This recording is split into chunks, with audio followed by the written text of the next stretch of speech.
لله نحمده ونستعينه ونستغفره ونؤمن به ونتوكل عليه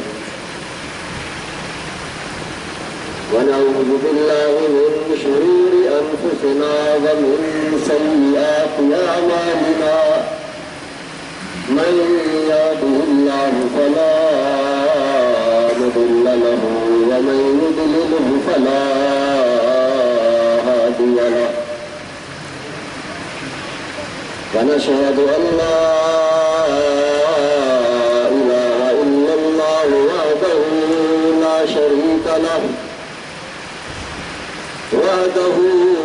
شريك له ولا مثل له ولا مثال له ونشهد أن سيدنا وسندنا حبيبنا وحبيب ربنا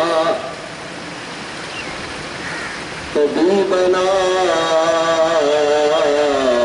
وطبيب قلوبنا محمد عبده ورسوله قال الله تعالى في شان حبيبه إن الله وملائكته يصلون على النبي يا أيها الذين آمنوا صلوا عليه وسلموا تسليما اللهم صل على سيدنا ومولانا محمد وعلى آله سيدنا ومولانا محمد وبارك وسلم عليه. قال الله تعالى في مقام آخر والعصر صدق الله مولانا العظيم وصدق رسوله النبي الكريم ونحن على ذلك لمن الشاهدين والشاكرين والحمد لله رب العالمين. عزیزان گرامی، محبین اہل بیت، عشاق تاجدار کائنات،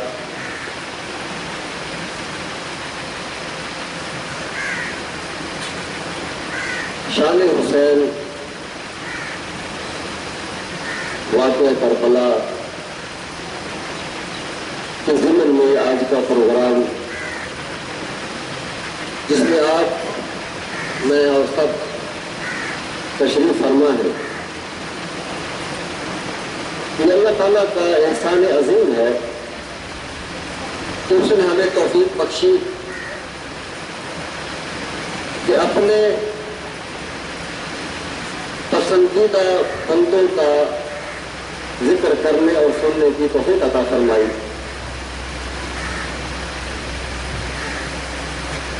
تو اس ضمن میں قرآن پاک سے سورہ والعصر کی ایک آیت مبارکہ والعصر یہ آپ کے سامنے تلاوت کی ہے. واقعہ کربلا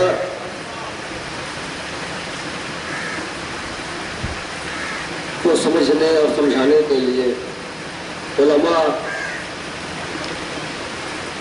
ذاکرین بہت کچھ سناتے ہیں، بہت کچھ بتاتے ہیں.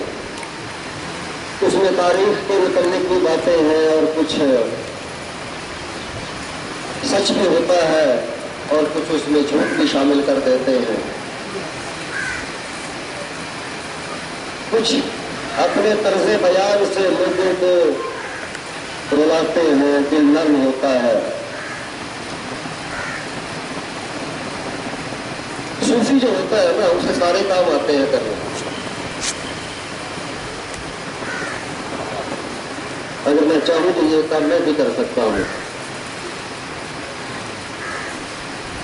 اور اتنی تسلی سے کر سکتا ہوں کہ رونے کا، دلانے کا کام مجھے بھی آتا ہے.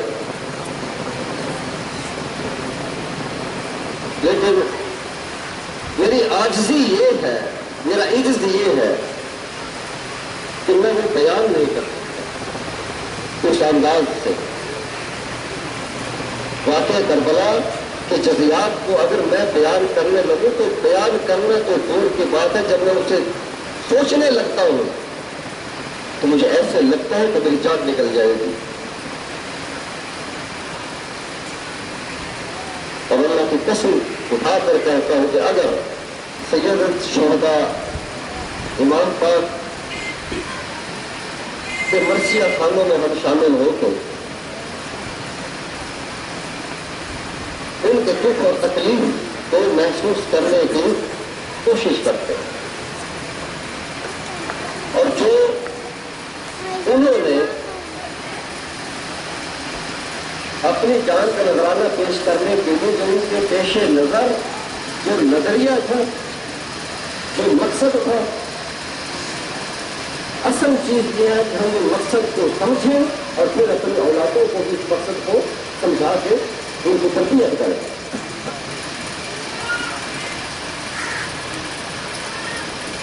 ہمارا اللہ پاک نے والعصر مجھے پسند ہے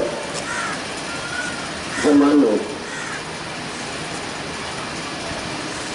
کہ مثالوں کی کوئی مرتبہ میرا خیال ہے کہ سورج کے اعتبار سے میں اس کے اوپر کافی کچھ بیان کیا ہے، اب ذرا تھوڑا سا مختلف انداز کے ساتھ، کیونکہ ہمارے پاس قرآن تو ایک ہی ہے اور وہ ایسا قرآن ہے اللہ کا کہ اسے چاہے ایک پڑھے چاہے سارے مل کے پڑھے، یا پوری کائنات بمائے جنات اور ملائکہ سارے پڑھتے چلے جائیں، اس کے اثرار کھلتے ہی چلے جائیں گے، اس کے اثرار ختم ہونے میں نہیں آئیں گے، کیونکہ یہ کلام الہی ہے۔ والا سے اللہ پاک فرماتا ہے مجھے قسم ہے زمانے میں،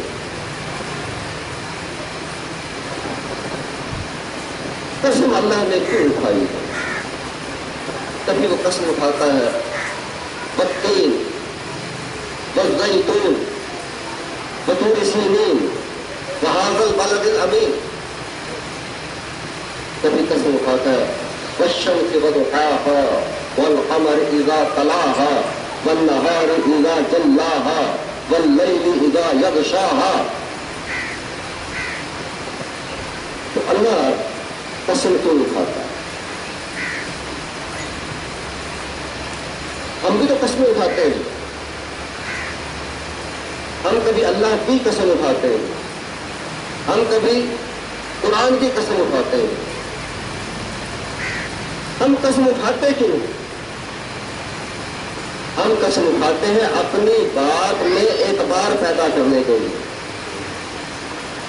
اپنی بات میں مضبوطی پیدا کرنے کے لیے، تو لوگوں میں سچ کہہ رہا ہوں، لوگوں کوڑا نہ سمجھائے، میں قسم کہتا پہ اللہ دی یا قرآن دی کہ میں سچ پہ آتا ہوں۔ ہم اپنا اعتبار جمانے کے لیے قسم اٹھاتے ہیں، اللہ کو اعتبار جمانے کی تو ضرورت ہی نہیں ہے۔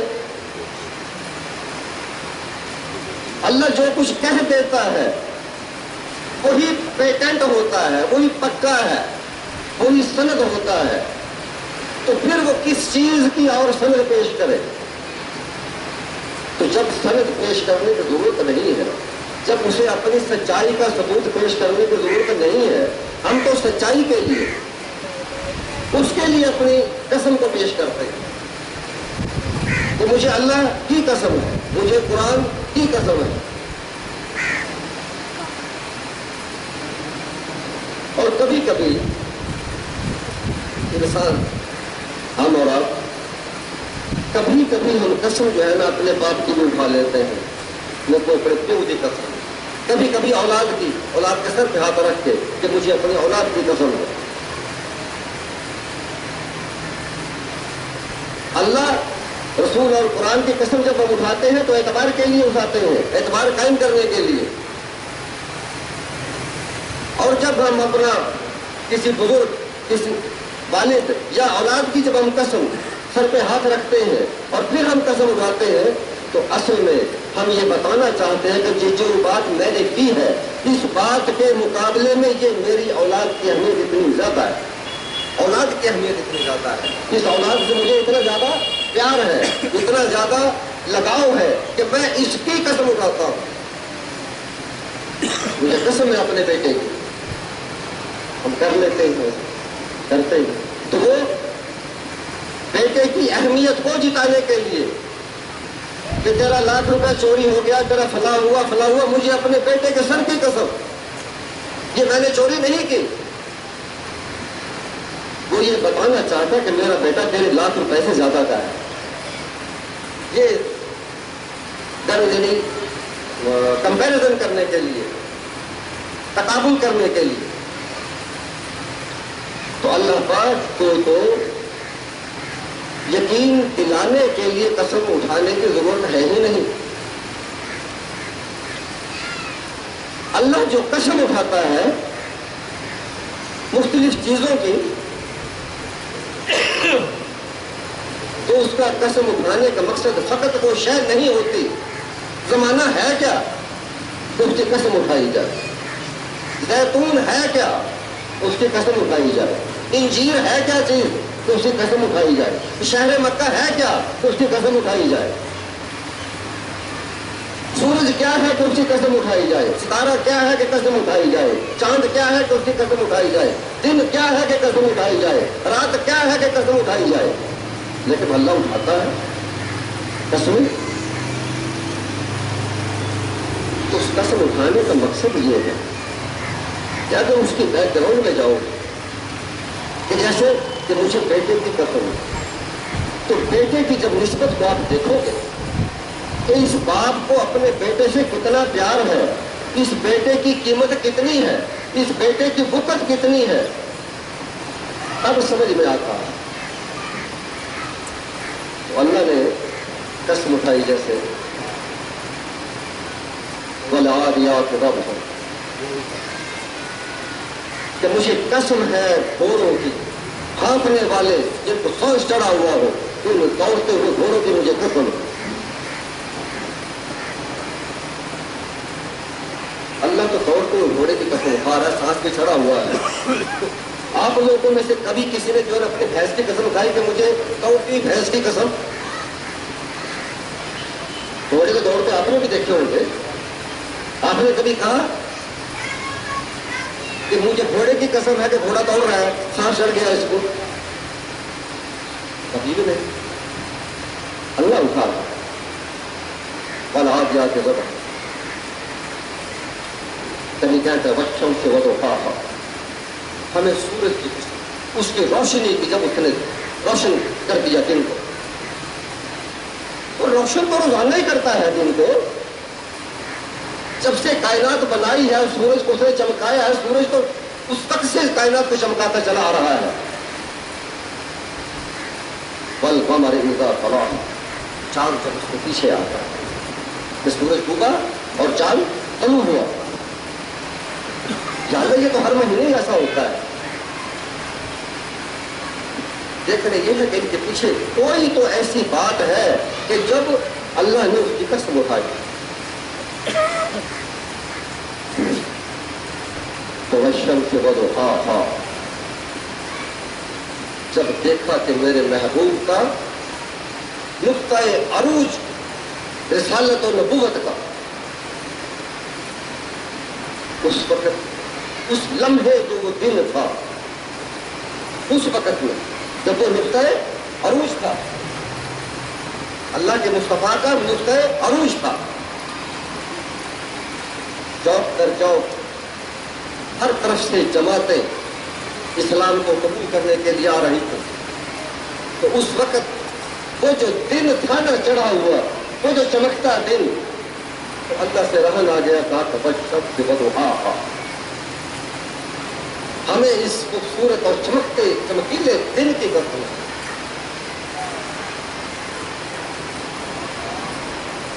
اور جب ایک رات تاجدار کائنات مسجد نبوی میں لیٹے ہوئے سرخ رنگ کی چادر بھاری دار آپ نے اوڑھ رکھی ہے اور چہرہ نبوت چادر سے باہر ہے. ایک صحابی ہے عاشق سمرہ بن جندب رضی اللہ تعالی عنہ.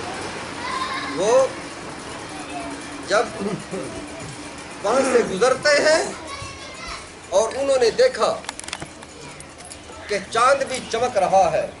14ویں رات کا چاند پوری آب و تاب سے چمک رہا ہے اور تاجدار کائنات استراحت فرما ہے فرش مسجد پر. تو کبھی رخ مصطفیٰ کو دیکھتے ہیں اور کبھی چاند کو دیکھتے ہیں. انہوں نے کہا رخ مصطفیٰ اس چاند سے بھی زیادہ خوبصورت ہے. تو اللہ نے اسے والقمر اذا تلاها اور چند کر تجھے چمک دے نا تو دیکھتا صحیح میرے مصطفیٰ کو. قسم کھاتا ہوں اس رات کی کہ جب چاند کو سورج کے جاتے ہی پیچھے آیا اور میرے مصطفیٰ کے چہرے سے اس کا تقابل ہوا. تو یہ ہر چیز کے پیچھے بات ہے. اس وجہ سے نسبت کی وجہ سے کس کی نسبت کی وجہ سے قسم اٹھائی. تو قرآن پاک میں جو قسمیں ملیں گی یا تو رسول کی وجہ سے یا اہل بیت کی وجہ سے. کہیں شہزادوں کا ذکر ہے, منظر کشی ہے, کہیں کوئی حال ہے. اب یہ والنہار اذا تجلی اور دن دوپہر کی طرح جب روشن ہو گیا. اس کے پیچھے کا کیا مسئلہ ہے؟ دن تو سارے ہی تھے. والشمس وضحاها وہ دور نبوت والا, اور والنہار اذا تجلی یہ کون سا دن تھا جو تجلی والا تھا؟ یہ صرف ایک دن تھا جس وقت تاجدار کائنات نے مولا علی کا ہاتھ پکڑ کر کہا من کنت مولا فعلی مولا. نعرہ تکبیر, نعرہ رسالت, نعرہ حیدری, نعرہ حیدری. تو سورج کے اس لمحات کو, اس وقت کو جس لمحے میں کائنات نے سنا کہ اللہ کے رسول نے مولا علی کے بارے میں کیا فرمایا, اللہ نے اس لمحوں کی, اس وقت کی قسم اٹھائی. یہ لمحات ہیں وہ قسم اٹھانے کے. وگرنہ سورج ہے, چاند ہے, کیا ہے؟ جب ہے ہی اس کی مخلوق یہ ساری کائنات اللہ کی, جب یہ ہے ہی مخلوق تو خالق ہو کر مخلوق کی قسمیں اٹھائے کیوں؟ نسبت اور پیار کی وجہ سے اٹھاتا ہے اور اس کی نسبت اس کے پیاروں سے جڑی ہوتی ہے.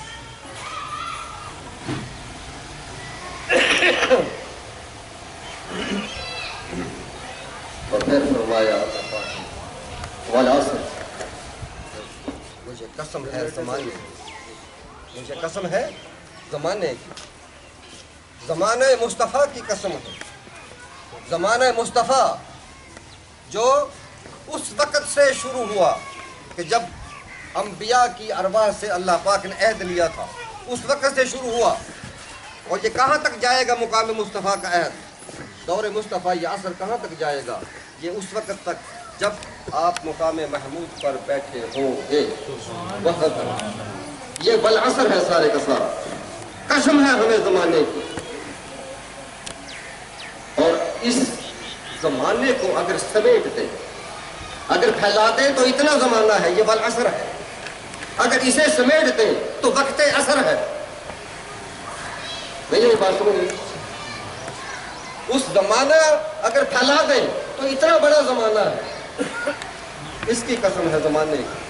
اور اگر اس زمانے کو کلوز کریں, چھوٹا سا کر کے دیکھیں, کمپریس کر کے دیکھیں, بھینچ کے دیکھیں, نچوڑ کے دیکھیں, تو یہ عصر جو ہے زور سے لے کے اور عصر تک کے وقت, زور کے بعد سے عصر شروع ہو جاتی ہے نا, زور کے وقت سے کے بعد عصر شروع ہو جاتی ہے, تو یہ عصر ہے. اس کی قسم اٹھا پورا وہ عصر زمانہ ہو گیا. اگر اسے جو ہے تن کر کے تھوڑا کر کے دیکھیں گے تو یہ وقت عصر ہے جو عصر کی نماز والا ٹائم. اس کی قسم اٹھا، اس قسم میں اور اس قسم میں یہ تھوڑا اور وہ کثرت. تو جب زمانہ مصطفیٰ ہے اور اس میں وقت عصر ایک مختصر لمحہ، تو یہ عصر کب ہوتا ہے؟ جب ظہر کا وقت گزر جاتا ہے، وہاں سے شروع ہوتا ہے.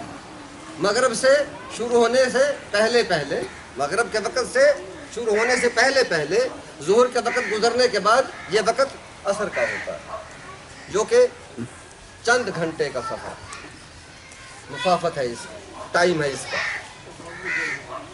اور یہی وقت جو ہے، یہ جو مختصر سا وقت جو ہے، یہی تو شہادت کا وقت ہے. نعرہ تکبیر، یہی وقت تو شہادت ہے. نعرہ رسالت، نعرہ حیدری، شہادت حسین. تو اگر زندگی کو، زمانے کو پھیلا دیا جائے تو یہ زمانہ رسالت بنتا ہے، زمانہ رسالت بنتا ہے. اور اگر اس رسالت کے زمانے کو سموت دیا جائے، سمیٹ دیا جائے تو وقت حسین بنتا ہے. یہ اثر جو ہے رسالت کا نچوڑ شہادت حسین ہے. جو کچھ اللہ کے رسول نے اپنے عصر میں کیا، اپنے زمانے میں کیا اور کیا جائے گا، اس سارے کو سارے، سب کے سب کو مختصر کر کے اگر دیکھا جائے تو زندگی حسین بنتی ہے.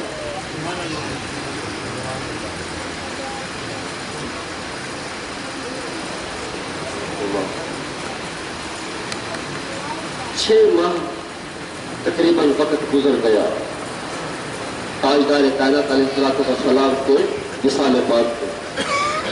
6 ماہ ہو گئے. مولا کائنات ایک دن آتے ہیں گھر میں، دیکھتے ہیں کہ سیدہ فاطمہ الزہرا آٹا گوندھ رہی ہیں،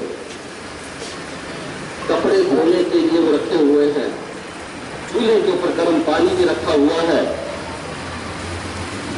جھاڑو وہ بھی تیار رکھی ہے. وقت آٹا گوندھنے کا ٹائم ملتا ہے تو تھوڑی سی جھاڑو لے لی، کپڑے سمیٹ دیے، پانی میں گرم کرنے کے لکڑی چولہے میں وہ لگا دی. اتنی مصروف ہے.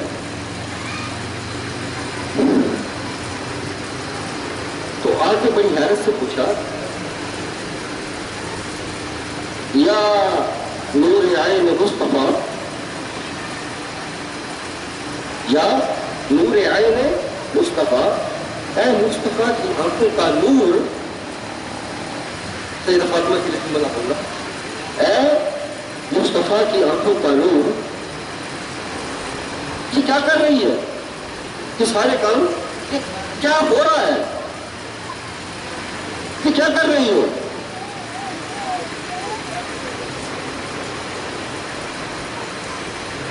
کہنے لگی،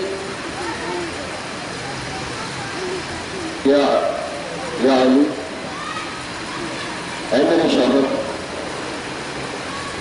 وقت آ گیا ہے، وقت آ گیا ہے، اب مجھے جانا ہے، اب مجھے جانا ہے. ابا حضور نے کہا تھا کہ سب سے پہلے میری بیٹی جنت میں مجھ سے تو ملے، اور آج مجھے لگتا ہے کہ میرا وقت آ گیا ہے. آج رات میں اپنے بابا سے ملوں گی. پھر کا اس لیے کھانا پکا کے رکھ رہی ہوں. میرے بچوں کو کون کھانا کھلائے گا؟ کپڑے دھونے کے لیے وہ رکھ دیے ہیں، ان کو کپڑوں کا بھی دھوتی ہوں، تو پھر پتا نہیں کون دھوئے گا. پانی گرم کر رہی ہوں تو بچوں کو نہلاؤں گی، شہزادوں کو نہلاؤں گی، تو ان کی ماں تو چلی جائے گی، پھر انہیں کون نہلائے گا؟ آج نہلا دیتی ہوں، اور جب کربل کے وقت میں جب ان کے پیسو خاک کربلا میں اٹے ہوئے ہوں گے، اس وقت کون ان کے پیسوں کو پوچھے گا؟ اب تو میں ہوں نا، آج تو نہلا دوں ان کو، آج تو سوار لو، آج تو سجا لو۔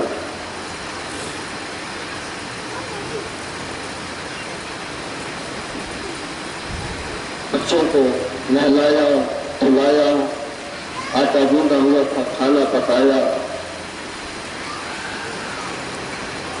آپ کا وصال ہو گیا۔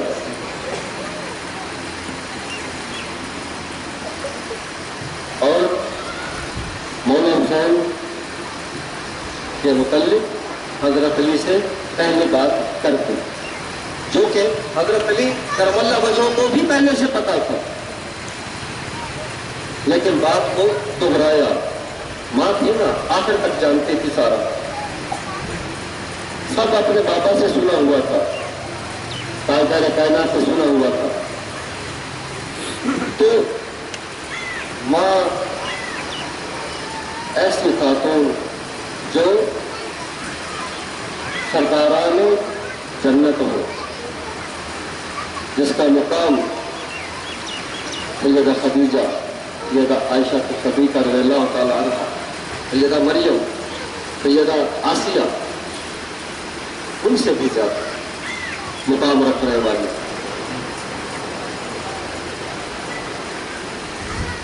ایک دن سیدہ کا جی چاہا، رات تھی، اندھیری رات، آخری رات کا وقت تھا، حضرت علی سے کہنے لگے چلو چلتے ہیں، پوچھا کہاں جائیں گے اتنی رات کو؟ کہا آج پاپا بڑے یاد آ رہا، ابا حضور کی قبر انور پر جاتی ہوں سب بچوں کو لے۔ تو مولا حسن کی اردنی کام رکھی ہے، مولا حسن مولا حسین کی تاجدار شوہر بطول نے، حضرت علی نے سنبھال رکھی ہے انگلی۔ ایک ہاتھ سیدہ زینب کے سر پہ رکھا ہے سیدہ فاطمہ نے، اور چلتے ہوئے روضہ انور پر تشریف لائی اور کہا یا خیر البشر، اے خیر البشر، کیا یہ خاک آپ کا مقام ہے؟ یہ سمانا، یہ مزار کہیں شان ہے کہ یہاں پہ ہوں، جہاں پہ ہوتا؟ یہ کہہ کے دار و پتہ کو واپسی پر آتے ہوئے زینب، سیدہ زینب بول پڑی، امی تم مجھے جو ہے نا زیادہ بھینچ کے اپنے قریب کر کے رکھ رہی ہو، اور میرے سر کے اوپر ہاتھ رکھ رہی ہو، اور میرے بھائیوں کو ایسے پکڑ کے۔ یہ آج نیا انداز کیسا ہے؟ کہنے لگی بیٹی آج میں نے سر پہ ہاتھ رکھا ہے اور شہزادوں کو ایسے تھاما ہے، ایک وقت آئے گا کربلا میں، اس وقت تو محافظ ہوگی۔ آج اس کا وقت میں تجھے سکھا رہی ہوں کہ میں تیری ماں ہوں، اور پھر تیرے بیٹے ہوں گے، اور محمد اور ابراہیم، اور تیرا بھائی حسین ہوگا، اسے اکیلا مت چھوڑو۔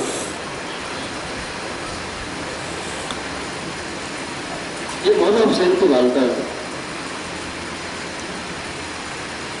سیدنا علی یہ مقامی مرتبہ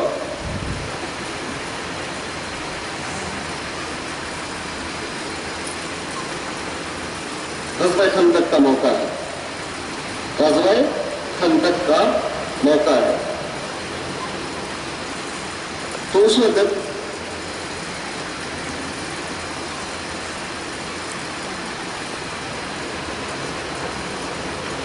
عمر بن عبد جو 1000 سواروں کے برابر سمجھا جاتا قوت کے لحاظ سے، طاقت کے لحاظ سے.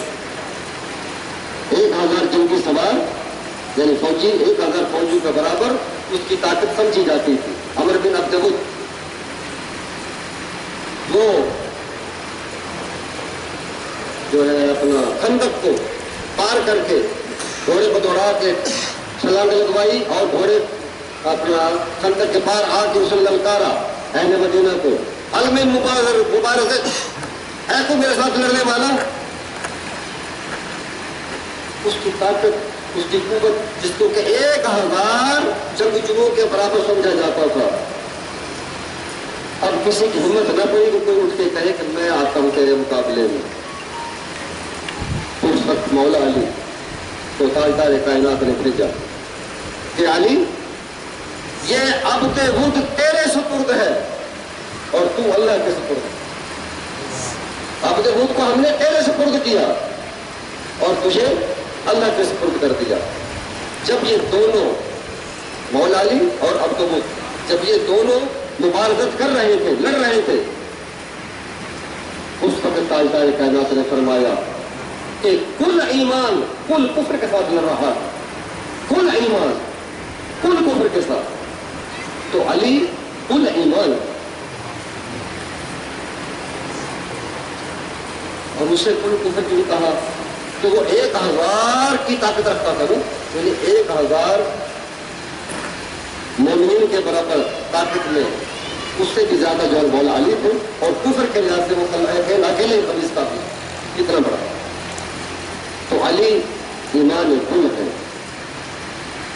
اللہ کے رسول کی نگاہ. تو یہ شخصیت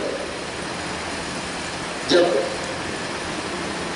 مولا حسین ہو، جس کی والدہ سیدہ فاطمہ ہو، جس کا بابا مولا علی ہو، جس کا نانا مصطفیٰ ہو، اس کے متعلق جب آیت اترتی ہو یہ کہے کہ بالعصر ان الانسان لفی خسر، ہمیں قسم ہے وقت عصر کی، اے حسین ان لمحات کی قسم اٹھاتا ہوں کہ جن لمحات میں وہ ٹائم آئے گا کہ کل ایمان کا بیٹا اور جگر گوشہ بطور شہزادہ رسول ان لمحات میں دیکھ کے میں کہتا ہوں کہ بالعصر ان الانسان لفی خسر، کہ پوری انسانیت گھاٹے کے اندر ہے، خسارے کے اندر ہے. خسارہ ہوتا کیا ہے؟ خسارہ، گھاٹا، نقصان کی تعریف کیا ہے؟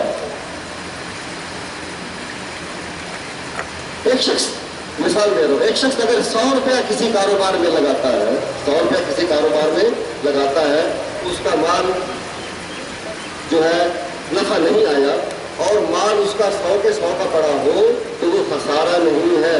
یہ کہہ سکتے ہیں کہ منافع نہیں ہوا، یہ نہیں کہہ سکتے کہ خسارے میں ہے. خسارہ کب ہوگا کہ جب 100 سے گنتی کم ہونا شروع ہوگی. تو خسارہ کمی کو کہتے ہیں، کمی کو، کہ جو اصل ہو اصل میں سے کم ہو جائے. منافع میں سے کم ہو وہ خسارہ نہیں ہے، زائد میں سے کم ہو جائے وہ خسارہ نہیں ہے، اصل میں سے جو کم ہو وہ خسارہ ہے. فرمایا ان الانسان لفی خسر، انسانیت خسارے میں. کیسے؟ الا الذین آمنوا وعملوا الصالحات وتواصوا بالحق وتواصوا بالصبر. یہ 4 ذمہ داریاں تھیں کہ سب سے پہلے ایمان، پھر عمل صالح اور پھر حق کی تلقین اور پھر صبر. صبر کے اوپر قائم رہے. یہ چیزیں ہو تو انسان بنتا ہے. اگر ایمان نہیں تو انسان ہی نہیں، اگر عمل صالح نہیں تو انسان ہی نہیں، شیطان ہے وہ. اور اگر حق بات نہیں کرتا تو وہ جھوٹا ہے. اور جو صابر نہیں ہے، بے صبرہ ہے، تو کتے کی مثل ہے. تو گھاٹا کیا ہے کہ اللہ نے جیسے انسان کو پیدا کیا ہے، اس کی ابتدا جو رکھی، اس کو ساری چیزیں دی، اس کو امانت دی، دیانت دی، صداقت دی، سب کچھ اسے دیا. اگر وہ اسے سنبھال کے اس نے اپنے آپ کو رکھا ہے، اسے کوئی خسارہ نہیں ہے. اور جس نے اپنے اندر وہ چیز جو اللہ نے اس میں چاہی تھی رکھنی، جو رکھی، اور اس نے اس کو اپنی زندگی میں اپنی لالچ کی وجہ سے، اپنے کبر کی وجہ سے، اپنے حسد کی وجہ سے، اپنے بغض کی وجہ سے اگر ان چیزوں کو ضائع کر دیا، کوالٹیز کو، یہ خسارے ہیں. کیونکہ جو اصل تھا نا، اصل کم ہو گیا. تو مولا حسین کو کل کے کل ایمان کامل مکمل ایمان کے تو بیٹے ہیں آپ، اور حق کے لیے آپ ہی کھڑے ہوئے. کردار بامثال، بے مثال. اور صبر کے کئی معنی. صبر کا مطلب ہے کہ ہم اپنے طور پہ یہ سمجھتے ہیں کہ کوئی نقصان ہو جائے، کیا صبر کرتا ہے، چپ صبر کرتا ہے. کوئی فوتگی ہو گئی، بچہ ہے بڑا ہے جو زور ضرور ہے، صبر کرتا ہے. یہ صبر کے مفہوم ہیں.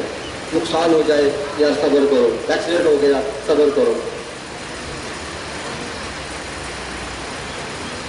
لیکن صبر کا اصل مطلب کیا ہے؟ صبر کا ہے جو کچھ ہم سمجھتے ہیں صبر کا مطلب، یہ بھی ہے، یہ بھی درست ہے، لیکن یہ اصطلاحی طور کے اوپر، مانوی طور کے اوپر صبر کا اصل مطلب یہ ہے کہ ایک جگہ پہ جم کے کھڑا ہو جانا ثابت قدمی کے ساتھ، کہ پھر قدم نہ ہلے، یہ صبر ہے. تو مولا حسین نے صبر کرتے رہے. کہنے والے جس وقت مدینہ سے سفر شروع کیا گیا تو حضرت محمد بن حنفیہ آپ کے بھائی، سگا بھائی نہیں، محمد بن حنفیہ، وہ آیا، آ کے روکا، کہا کہ بھائی میری جان آپ پر قربان، آپ سے زیادہ اس وقت مجھے پوری دنیا میں، پوری کائنات میں کوئی عزیز نہیں ہے، تو سب سے پیارا ہے. تجھے اللہ کا واسطہ دیتا ہوں کہ رک جا، تو کوفے کا ارادہ نہ کر. کوفے والوں نے ہمارے بابا کو شہید کرایا ہے، مولا حسن ان کے ساتھ دھوکہ کیا، تیرے ساتھ بھی دھوکہ کریں گے. یہ پیسے کے پجاری لوگ ہیں، ان کو تھوڑی سی کو دھمکی دے دے، تھوڑا سا کو لالچ دے دے تو یہ پلٹ پڑتے ہیں. نہ جا، نہیں مانے، سفر شروع کر دیا. حضرت محمد بن حنفیہ اتنا روئے، ان کے غلام فرماتے ہیں کہ میں انہیں وضو کرایا کرتا تھا، نیچے ایک تھال رکھ کے اس تھال اوپر سے پانی ڈالتا تھا تو اس تھال میں اپنا پانی گرتا تھا اور وضو کرتے تھے. وہ تھال پانی سے بھر جاتا تھا، وہ تھال پانی سے بھر جاتا تھا وضو کے پانی سے. کہا کہ میں نے دیکھا کہ میرا مالک، میرا آقا یعنی محمد بن حنفیہ غلام بتا رہے ہیں کہ جس وقت مولا حسین روانہ ہو گئے تو وہ اتنا روئے کہ رو رو کے وہ تھال بھر گیا. اتنا پیار ان کے ساتھ کہ اتنا روئے کہ وہ تھال جس میں آپ وضو فرمایا کرتے تھے وہ تھال آپ کے رونے سے بھر گیا تھا. لیکن تقدیر کھینچ کے لے کے جا رہی ہے. تاجدار کائنات نے جو پہلے سے فرما دیا تھا کہ یہ میرا بیٹا شہید ہوگا، تو اب نبی کی بات کو جھوٹا کیسے کرے اللہ؟ اور نبی کو علم یہ دینے سے پہلے وہ اپنی تقدیر لکھ چکا تھا اللہ کہ میں نے ایسا کرنا ہے، اور اپنے فیصلے کو سنا دیا تاجدار کائنات کو کہ ہم نے ایسا کرنا ہے. اور تاجدار کائنات نے اس علم کو بتا دیا. تقریر لے کے جا رہی ہے. مکہ پہنچ گئے. مکہ میں حضرت زبیر ملتے ہیں. انہیں پتہ چلتا ہے کہ کوفے کا ارادہ ہے. حضرت زبیر، عبداللہ بن زبیر، وہ کہتے ہیں کہ بھائی نہ جا، اگر تو نے یزید کی مخالفت کرنی ہو رک جا یہیں پہ، کوفہ مت جا، یہیں پہ ٹھہر جا، ہم تیری بیعت کرنے کے لیے تیار ہیں، ہم سارے مل کے یہاں پہ رؤسائے مکہ تیری بیعت کر لیتے ہیں، نہ جا، ادھر کا رخ نہ کر۔ نہیں مانا، کہا کہ نہیں جانا ہے۔ پھر عبداللہ ابن عباس، حضرت ابن عباس وہ تشریف لائے، حسین آپ کہاں جاؤ، نہ جاؤ، کہا وہاں صرف قتل و غارت ہے، وہاں صرف دھوکہ ہی دھوکہ ہے۔ کیا مولا حسین تجھے یاد نہیں کہ تیرے بھائی کے ساتھ کیا کیا؟ حضرت حسن کے ساتھ، حضرت حسن علیہ السلام کے ساتھ کوفہ میں تھے، وہاں پہ حضرت امیر معاویہ کے خلاف لشکر لے کے آ رہے ہیں، سارے کے سارے تیاری کے ساتھ، 40,000 کا لشکر حضرت امام حسن کے ساتھ، کوفیوں کا 40,000 کا لشکر ان کے ساتھ، اور جو ہے اپنا مدین کے علاقے کے قریب پہنچے، میدان کا اس علاقے کے قریب پہنچے، فوجوں کا آمنا سامنا ہوا،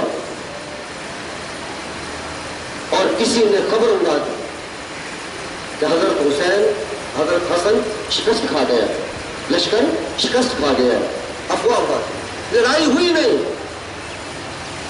لڑائی ابھی ہوئی نہیں، شکست کی بات پہلے اڑا دی، اور جب شکست کی بات اڑائی، وہی کوفی جو پہلے ساتھ ساتھ آ رہے تھے، ہم تیرے ساتھ مریں گے، جان دے دیں گے، ہم معاویہ حضرت معاویہ کے ساتھ یوں کر دیں گے، ہم بنو امیہ کو یوں اڑا دیں گے، یہ سارے دعوے کرنے والے، انہوں نے مولا حسن کے کپڑے پھاڑ دیے،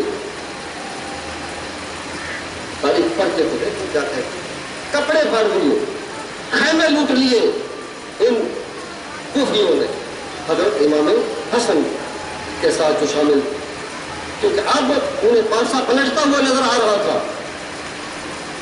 حضرت امیر معاویہ کی برتری نظر آنے لگی تھی، اب خوف طاری ہو گیا ان کے اوپر، تو ان کے خلاف ہو گئے۔ کسرا کا بادشاہ جو تھا ایران کا کسرا، اس کا محل مسلمانوں کے قبضے میں آ گیا تھا، ایران مسلمان ہو چکا تھا، تو اس محل میں امام حسن نے رک کے وہاں پہ اپنی جان بچائی، وہاں پہ ٹھہر گئے۔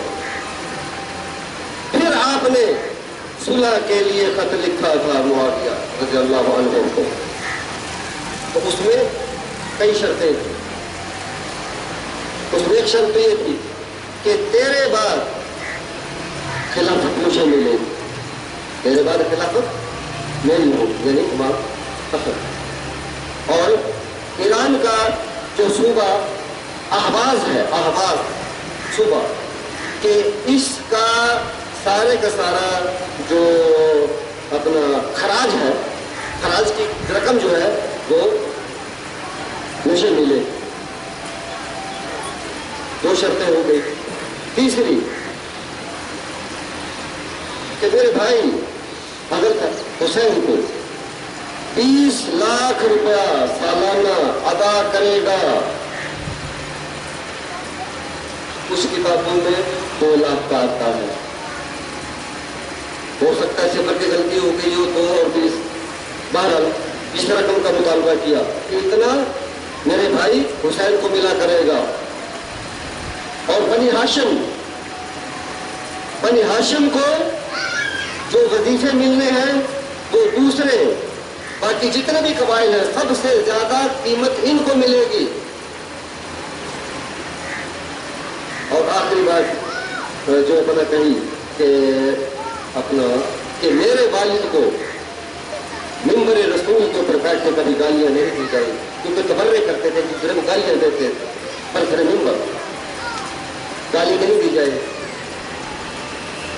اور عام معافی کا اعلان کیا جائے گا کہ جو میرے ساتھ فوج آئی ہے تو عام معافی کا اپنا جو ہے نا اعلان کیا جائے گا، ان کی گرفت نہیں کی جائے گی۔ حضرت امیر معاویہ نے یہ تمام شرائط بلا چونو چرا مان لی، اور 5 سال تک امن و امان رہا۔ یہ کون تھے لوگ جنہوں نے یہ اڑائی تھی کہ حضرت امام حسن کو شکست ہو گئی، اس کی بیک گراؤنڈ جب دیکھیں گے نا تو یہ اس وقت سے ہوا ہے واقعہ کہ جس وقت تاجدار کائنات نے قلعہ خیبر کو فتح کیا تھا، یہودیوں کو نکال دیا تھا۔ یہودیوں کے دل میں اس وقت سے تکلیف تھی تو یہ نکل کے چلے گئے۔ عبداللہ ابن سبا یہودی مسلمان بنا، مسلمان بن کے مدینہ پاک پہنچا، وہاں آ کے اس نے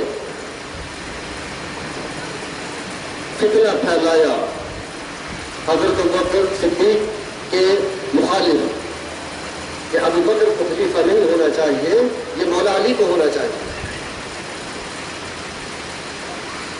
بات بہت اچھی لگتی ہے، لیکن فتنہ تھا، فتنہ پھیلایا تو اس وقت کے جیسے صحابہ اس کے فتنے میں نہ آئے۔ پھر عمر فاروق رضی اللہ تعالیٰ عنہ آ گیا، اس کے سامنے دال نہیں گلتی تھی کہ فتنہ پھیلائے، صرف ایک ہی حل تھا کہ شخص کو ہی مار دیا جائے۔ تو غلام ابو لیلو کون تھا؟ یہ ایران کا ہرمز جو جنرل تھا، اس کا یہ پرورتا تھا، حضرت عمر فاروق کو شہید کر دیا۔ تب جان چھڑائی انہوں نے، پھر حضرت عثمان رضی اللہ تعالیٰ عنہ خلافت کے اوپر آ گئے تو اس وقت پھر فساد بلوایا، صحابہ ایک طرف، مومنین ایک طرف، مدینے والوں کی ایک رائے، لیکن اور شور و شغب کرنا شروع کر دیا، شیطانیت پھیلائی اور اس واقعے کو آگے بڑھا کے آخر کار حضرت سیدنا عثمان غنی کو بھی شہید کر دیا۔ اور سیدنا عثمان غنی نے کیا کہا؟ کوئی لفظ تھے ان کے جو حابیل نے کہے تھے قابیل کو، حضرت آدم علیہ السلام کے دو بیٹے حابیل اور قابیل، قابیل نے حابیل کو مارنا چاہا، حابیل کہتا ہے کہ میں تیرے سامنے اپنا ہاتھ نہیں اٹھاؤں گا، تو نے جو کرنا ہے کر لے، میں تیرے اوپر اپنا ہاتھ نہیں اٹھاؤں گا، میں تیرا خون نہیں بہاؤں گا۔ این وہی الفاظ حضرت عثمان فرماتے ہیں کہ میں خون نہیں بہاؤں گا مدینے میں، میری وجہ سے خون نہیں بہنا چاہیے، میں کچھ نہیں کہتا، آخر شہید ہو گئے۔ حضرت علی آ گئے، کوئی ایک ہی جو ہے نا عبداللہ ابن سبا یہ یہودی، کوئی غفلت پھیلاتے آ رہے ہیں، کوئی جو ہے اپنا جھوٹ دغا بازی۔ بدقسمتی یہ ہوئی کہ ان سب کے اعلیٰ کار، جو ان کے اعلیٰ کار بننے والے تھے، وہ بنے امیہ میں، ان کے جان میں بنو امیہ والے آئے، انہوں نے ان کی مان لی، مانتے چلے گئے۔ کھیل ان کا تھا، ان کے لیے تو جو ہے اگر ابو بکر شہید ہو جاتے تب بھی ان کا ہی ڈنکا بجتا، اگر حضرت علی بن جاتے تو تب بھی ان کا ہی، ہر طرف سے ان کے تو فائدہ ہی فائدہ تھا نا، کہ مرنا تو مسلمانوں نے ہے نا ہر حال میں، لڑائی میں، کہ چاہے بنو امیہ کی طرف سے جیتے اور حضرت عثمان اور علی کی طرف سے جو ہے نا لوگ ہارے اور انہیں شکست ہو جائے، وہ قتل ہو جائے، تو فائدہ کس کا؟ یہودیوں کا۔ اور اگر حضرت علی جیت گئے اور معاویہ کا لشکر وہ اگر شکست کھا جاتا، وہ شہید ہوتے، وہ مارے جاتے، تو فائدہ تو انہیں کا تھا نا، مرنا ہر حال میں مسلمانوں نے، یہ ان کا فتنہ تھا۔ اس فتنے کی انتہا جو ہے کربلا میں ہوئی ہے، اور یہ اس کو عبداللہ ابن سبا یہ مصر بھی گیا، وہاں جا کے بھی اس نے اپنی شاخیں بنائی، اور ممالک میں بھی گیا، اور عرب میں جب یہ آیا تو مدینے میں اس کی دال نہ کر سکی، کوفے میں جا کے اس کو اپنے حامی مل گئے دال پھیلانے کے لیے، اور کوفے والے اس کے کھیل میں شامل ہو گئے، اور وہاں پہ مولا حسین کو تکبیر لے کے آ گئی۔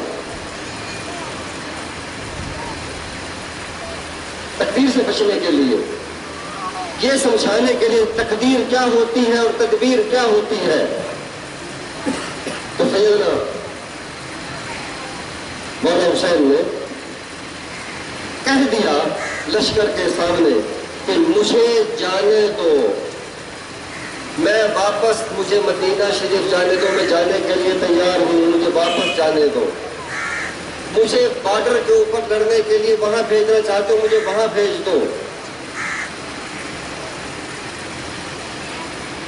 لیکن یہ کہا، پتہ یہ تھا یہ جانے دیں گے نہیں، ان کے منہ سے نکلنا ہی نہیں، کیونکہ تدبیر ناکام ہو چکی ہے، تقدیر کا فیصلہ کر ہے اور میں نے یہاں رہنا ہے۔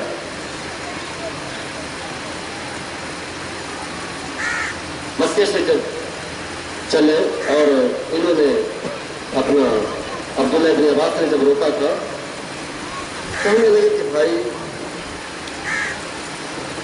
ضد جب کرتے رہے تو انہوں نے کہا کہ حسین تم اتنی ضد کر کیوں رہے ہو، تمہیں سمجھ میں آتی کیوں نہیں ہے بات، ہم تمہیں سمجھا رہے ہیں ہر طریقے سے، جہاں تیری سپورٹ کرنے کے لیے تیار ہے تو پھر کیوں نہیں سمجھتے ہو، چلو اتنا مان لو کہ بچوں کو تو نہ لے کے جاؤ۔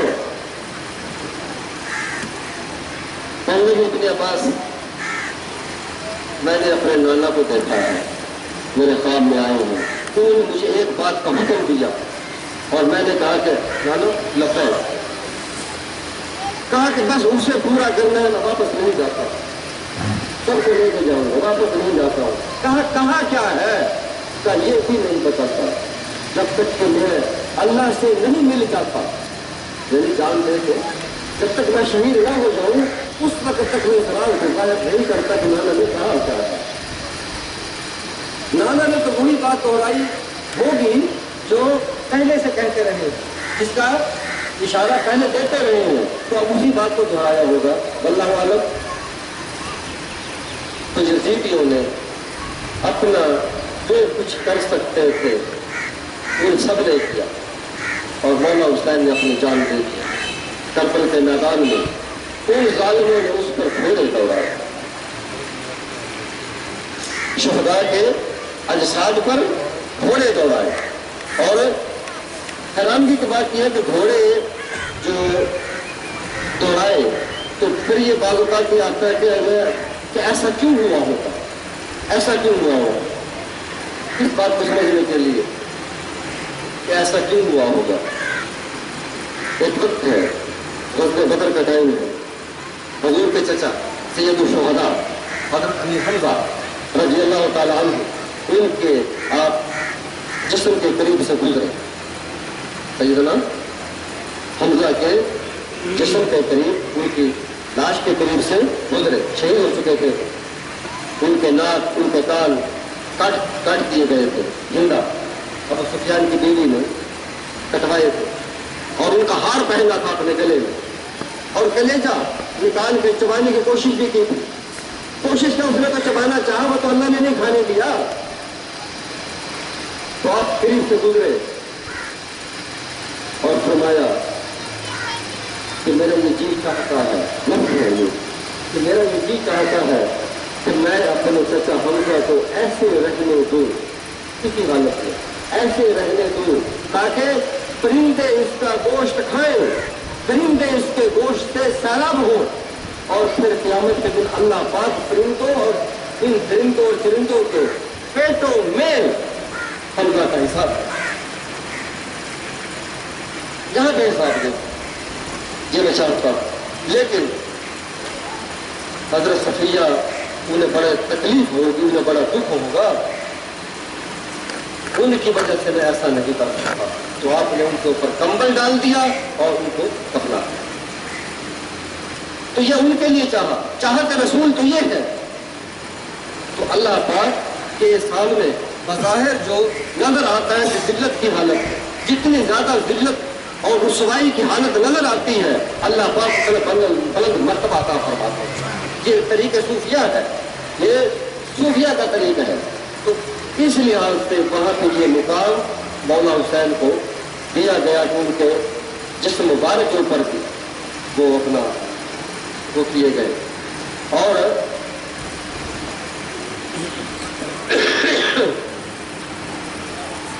جس وقت قافلہ حسین لوٹا گیا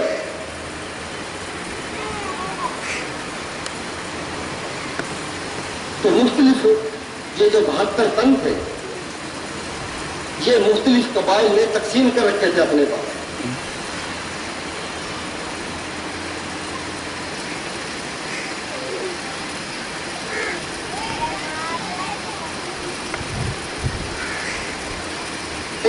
شہداء کے سر بنو کندہ کے پاس تھے, انہوں نے اٹھا رکھے تھے. 13 شہداء کے سر بنو کندہ نے. بنو حوازن انہوں نے 20 سر اٹھائے ہوئے تھے. بنو تمیم کے پاس 17 سر تھے. بنو اسد کے پاس 16 اور بنو مزہج کے پاس 7 سر تھے. یہ سر اٹھا کے اپنے اپنے گئے جزیر ابن زیاد کے دربار میں. ابن زیاد میں 2 روایتیں ہیں کہ ابن زیاد نے بھی سر پہ اور آپ کے مولا حسین کے ہوٹوں کے اوپر چھڑی ماری اور یزید نے ہوٹوں کے اوپر چھڑی. اور جب یہ ابن زیاد کے سامنے زید بن ارقم صحابی وہ اس وقت حیات تھے, انہوں نے بھی کہا کہ نہیں کہ خدا کی قسم کہ میں نے دیکھا ہے ان ہوٹوں کو کہ اللہ کے رسول چوما کرتے تھے اور تو چھڑی مارتا ہے. تو اس کو کہا اپنے فوجیوں کو کہ یہ بوڑھا ہے, اس کو دور لے چلو, اس کو باہر بھگا دو. تو اسے اپنا وہاں سے دور ہٹا دیا. یہ سارا کا سارا سفر صبر شکر جو تھا سیدہ زینب اس قافلے کی سالار ٹھہری. پھر وہاں سے یہ قافلہ حضرت زین العابدین کی سرکردگی میں اور ایک اور جو نیک صحابی تھے اچھی طبیعت کے تھے ان کی نگرانی کے اندر مدینہ پاک پہنچا. اور مدینہ میں وہ بچی سیدہ صغرا جسے مولا حسین کہہ کے گئے تھے کہ میں علی اکبر کو بھیجوں گا کہیں آگے لے جائے گا, اور وہ 3 مہینے سے جب کہ صبح اٹھتے تھے تو انتظار کی طرف دیکھتے تھے کہ کوئی آئے گا. سوچتی تھی کہ علی اصغر اب تو کچھ بڑا ہو گیا ہوگا, کہ بولتا ہوگا, باتیں کرتا ہوگا. نہیں پیچھے بیٹھے زبان سے اس کو کیا معلوم کہ علی اصغر تو حلق میں 3 بار سو چکا ہے. اللہ تعالیٰ ہمارے حال کو فرما فرمائے, امت مسلمہ میں اجتہاد عطا فرمائے اور سیرت حسین پر عمل کرنے کی توفیق عطا فرمائے. سلام کے 2 شعر اور